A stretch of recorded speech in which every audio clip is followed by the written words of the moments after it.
I tested difficulty levels 1, 2, and 3 in Helldivers 2 to see which returned the highest rates of super credits and medals. I did this by making a minimum of 30 runs at each difficulty while recording so much data. The simple takeaway? You can run missions at difficulties 1, 2, or 3 and achieve very similar outcomes.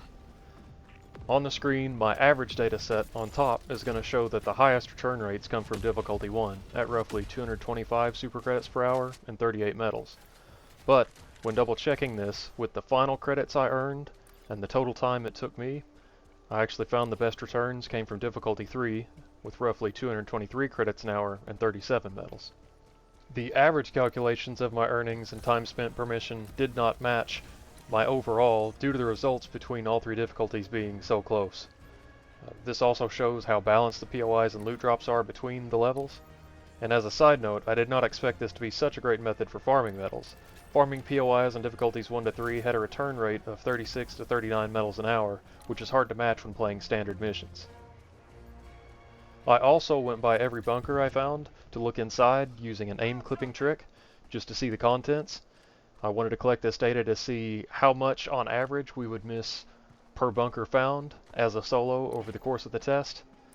This also means that you could potentially save anywhere from 30 seconds to 1 minute per bunker if you skip it entirely compared to my runs.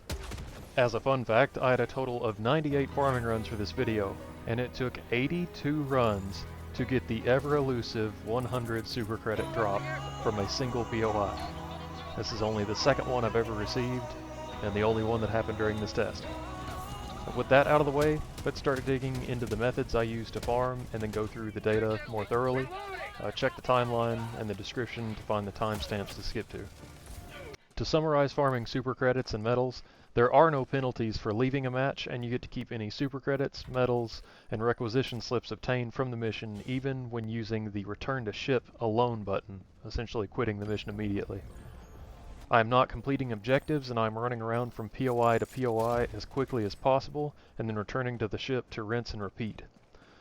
I recommend leaving multiplayer settings set to public. My tests for difficulty 3 were on a planet with a major order, so I happen to have players join many of the missions. For all of my tests, I also hosted every mission. I did not test joining missions in progress, as I figured that would vary far too much, so it's hard to control how far along in a mission you're joining. Loadout. Only two things in my opinion matter for a loadout: overall movement speed and the ability to open containers at POIs. My loadout was always a light armor with the scout passive, a jump pack, grenade launcher, 500 kilogram, and an exosuit. The jump pack is the only requirement in this set. With the recent movement buff, it works great to traverse the maps. Any explosive weapon will do: crossbow, grenade pistol, eruptor, grenade launcher, etc. I prefer the grenade launcher as it also helps clear out bot patrols and the occasional dropship when you need to. When running difficulties 2 and 3, you're also occasionally going to need to clear the enemies from a radar station when you find one. If you're early game and do not have some of these items, make sure you at least have an explosive grenade. Impacts would work the best. Any light armor could work. Scout armor lets you run by enemies undetected at pretty close ranges, and that's my preference as I was trying to avoid fights. You could make arguments that light armors with the medkit passive would also be great, as you have more stims to help replenish the stamina when running around. Light armor with the engineering kit could work if you're also relying on grenades to open everything, but this probably only applies to lower level players using the grenades, but it's unlikely you'd have this armor as it requires super credits to purchase. After the weapon of your choice and the jump pack, any other two stratagems will work. I was using the 500 kilogram and the exosuit in the rare event that I would finish a mission. I was only doing this if a brand new player, very low level, say below level 10, especially below level 5, would join a mission while I was farming, especially if no one else joined with them and they were alone running around. Most of the time I would drop in a mech, just kind of let them use it for fun and run around with the 500 kilogram and help clear the map and clear the fabricators. For the booster, I was running exclusively the stamina enhancement, as this is going to help us continue traversing the map as quickly as possible. Map and mission choice. As a quick disclaimer, all of the data that I collected I was running on an automaton planet. This is largely due to my preference. I'm one of the few people that enjoys automatons far more than bugs, but at the same time, at these initial 3 difficulty levels, I really don't think it's affecting the data that much, as our goal is to avoid the enemy as much as possible. Currently, where we're standing in major orders and planets available to drop into, there were multiple choices of planets on the automaton side that were very clear in layout. So we're looking for maps that do not have any trees, or the swampland type maps, as little weather defects as possible. Right now, the 2 planets that I dropped on the most were Vernon Wells and Matar Bay, and that just happened to be the clearest choices.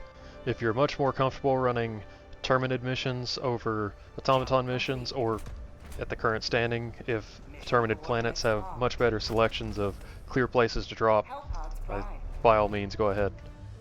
Initially I was hoping the data would help find the perfect mission type to choose, but in practice, over a few hours, I've ended up running almost all of the mission types in a rotation. When you choose a mission, only 3 are available at a time on a holomap at a difficulty level. And only the mission you complete will be reset when you come back to your ship and return to the holomap, meaning the other 2 missions will still be there as they were before.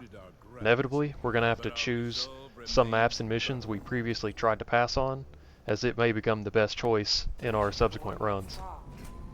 For difficulty 1 maps, the map is already so small that we do not want to choose any map that has a reduced total area, whether it be by water or rock structures shown as black marks on the map. I also look for a map with the least amount of labeled objectives as possible. So this usually means avoiding sabotage supply base missions where there are multiple points on the map. In some cases, upload escape pod data missions have a tiny map with lots of reduced area due to water, and these maps have very few POIs. For difficulty 2, the map area is slightly increased, only very slightly, so most of the rules from difficulty 1 still apply. The fewer labeled objective points on the map, the better, assuming the map stays the full level 2 size. Difficulty 3 sees a slightly larger map size again, not hugely noticeable over 2, but it is quite a step up from 1. So difficulty 3 has the greatest mission choice as we start getting 2 mission selections per map on the holomap. Although some of these will be eradicate and defense missions, which need to be avoided at all costs. At this level, many of the missions have 2 objective points on the map, plus a side objective.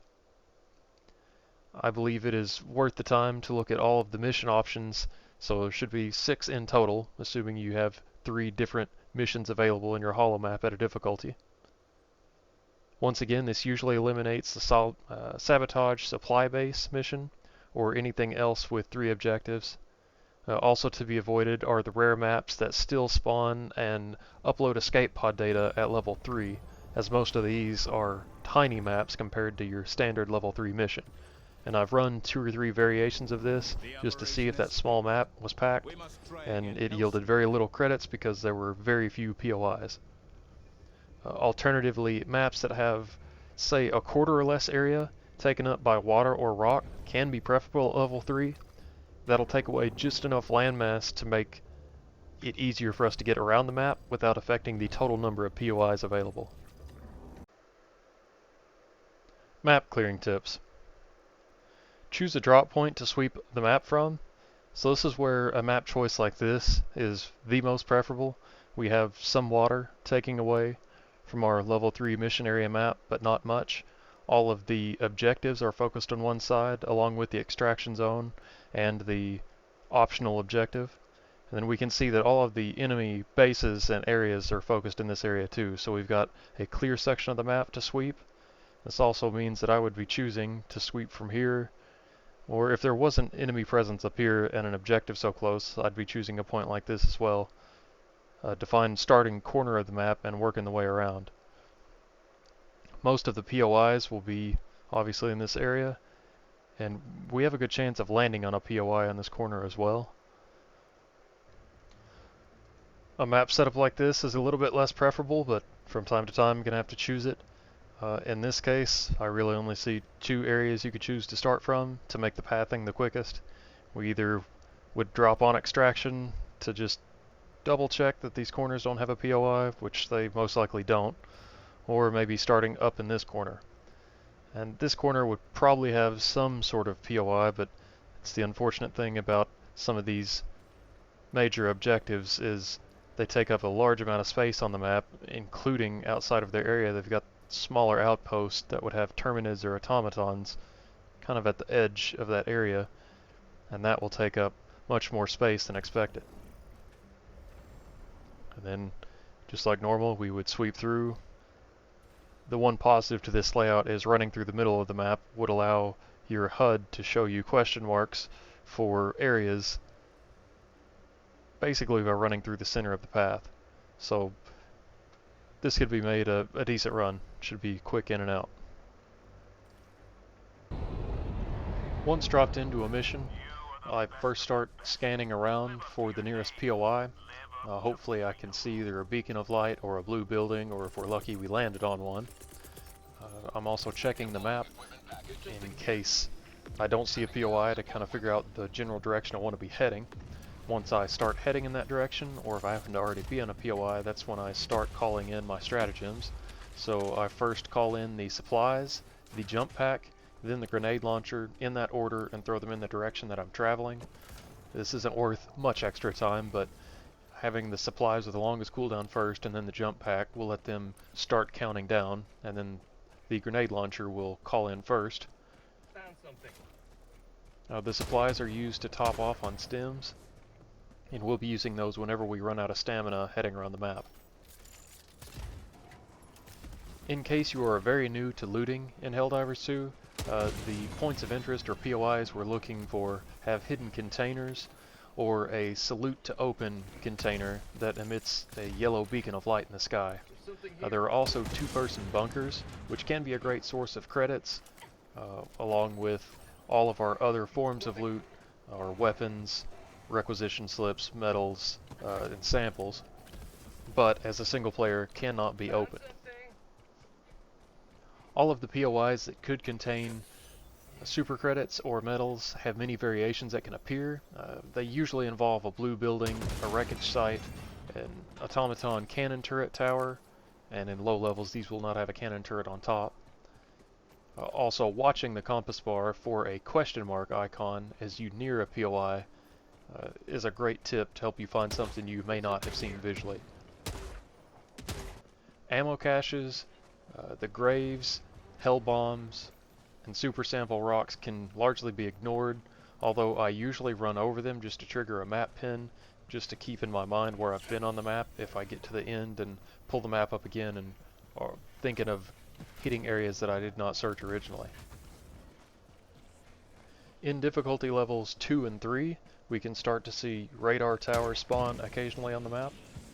In these instances, this is when it's very helpful to be on an open and clear planet. As I'm panning around at the beginning of a mission, if there's a chance of a radar tower, that's typically where I want to head first, within reason. If it is on the complete opposite side of the map, I will catch what I can on the way there, but ultimately this will help us know exactly where we need to go and take out the guessing game of running around the map. Another quick tip about the radar tower is if you've already searched some of the map before getting there, while the bar is loading up for the final step of the radar tower, pull up your map and just going to take a mental image of what you've already been to, because I cannot tell you how many times I've forgotten to do this. The radar tower completes, and then all of the waypoint, or all the POIs are now labeled, and I can't remember which POIs I've been to exactly, and you end up hitting a couple that you've already been to. Bunker tips. I discovered an aim clipping trick to view inside a two-person entry bunker. To do this, I either had my primary, which was usually the Scorcher, or the grenade launcher equipped, and went prone by the left-hand side of the concrete pillar, or in the center of the door. So going prone on the left-hand side, you're looking for a small crack between, say, the inner layers of the mesh of the door that you can see between once the head of your character is through it. You're going to use the iron sight button to view down the scope of your weapon, and you should be able to see inside. I have noticed some weapons have more issues with this than others, so just play around with what weapons you have, but I know it works with the Scorcher and the grenade launcher. I've seen other posts and videos where people have used exosuits backed up to the door of the bunker, which allows you to exit the exosuit and get inside the bunker, even though you cannot access the items that are there. You can only see them. And this is a great trick too, aside from the fact that you have to have an exosuit called in every time you want to do this. The view clipping trick is much easier and quicker to do, and it's now something I do on every bunker that I see in regular missions outside of farming, and it's just a very quick way to know if it's worth calling another player over in the middle of a mission. For your runs, I would leave it up to you to decide whether to check your bunkers or pass them by. Obviously I was doing it to collect data. Just note that it is a special form of torture to view inside a bunker and see 3 stacks of super credits and know you would not be able to open it. To close the video, let's dig a little bit deeper into the data. So starting with my top chart, this is everything averaged around the earnings at each difficulty level. So as you can see, you've got multiple categories here of data. Just kind of briefly going through them. Planets, the average super credits earned per session, average medals, the 2 different versions of runtime. This is just a decimal form I was using for calculations, and this is the standard time format. Percentage chance of a bunker, chances of a radio tower, how many SC piles would appear in a bunker. And as we can see, we can basically just round this up to say you're likely to find 1 SC stack based on my 90 some odd runs through bunkers. Then we end at the credits earned per hour, also medals per hour. So the averages show, once again, that difficulty 1 came out the highest, but it was only roughly 10 super credits ahead of the other 2 difficulties.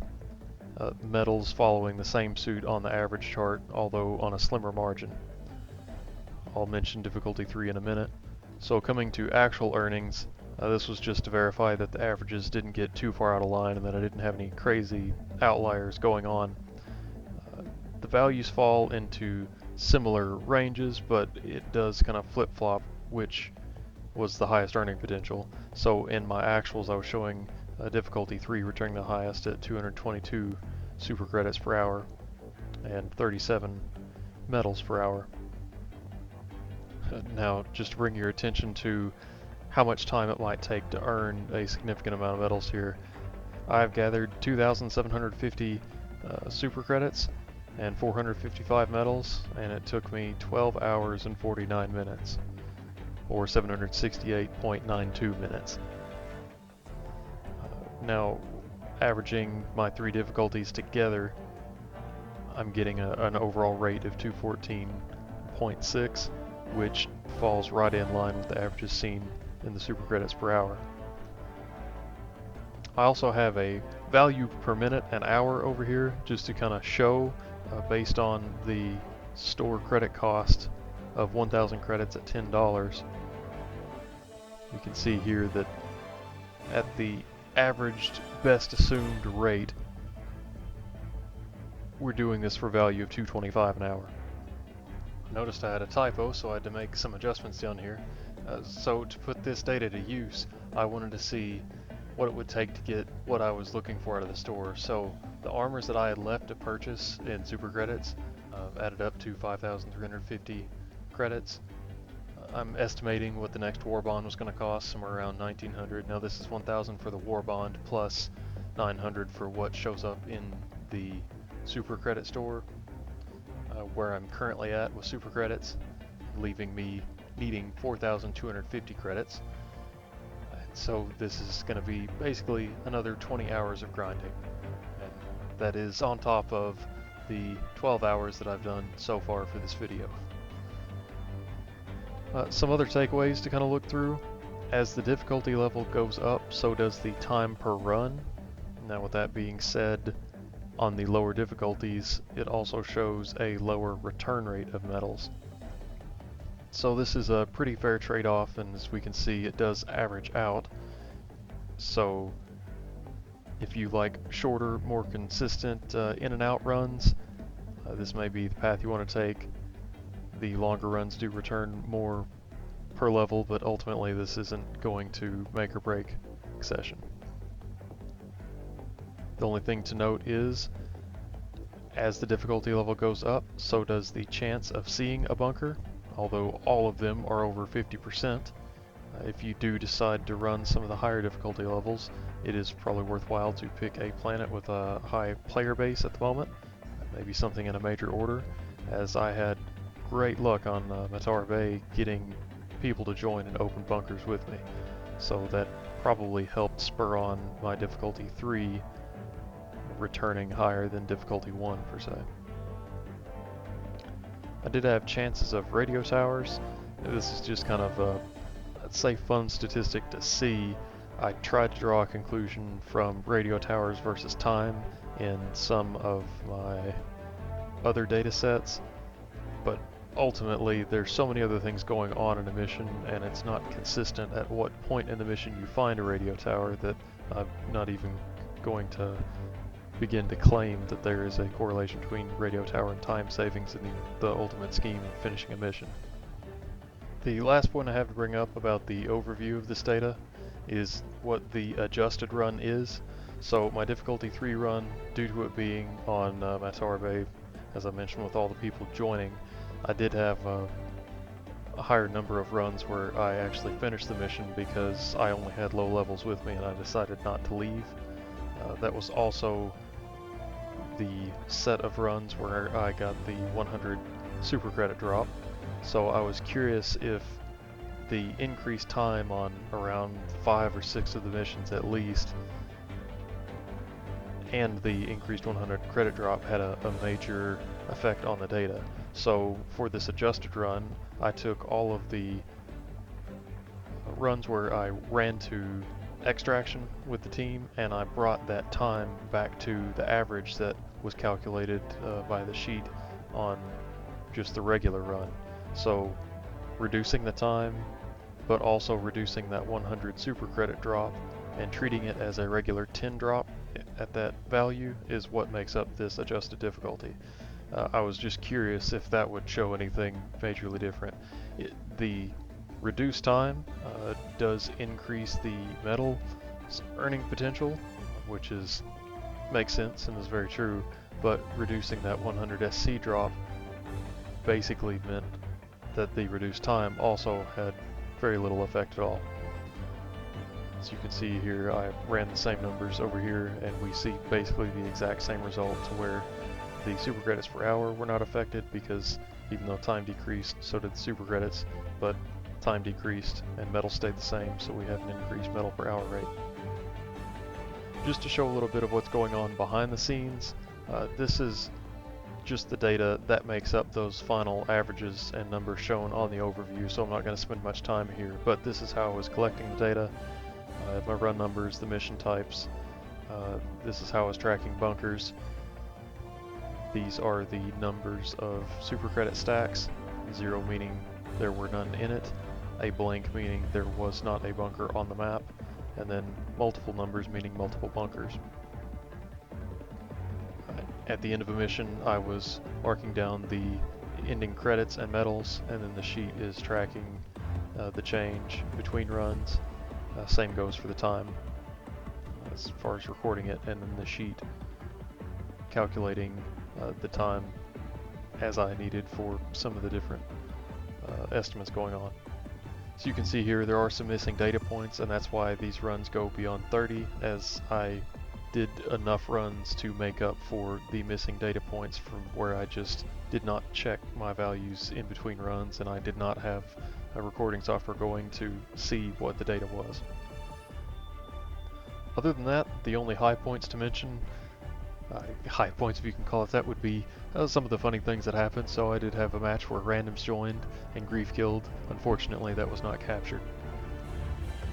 And on difficulty 3, not much to report that hasn't already been said. Small maps not returning much. The 100 SC drop, and the only other interesting point is a mission that had 5 bunkers on the map.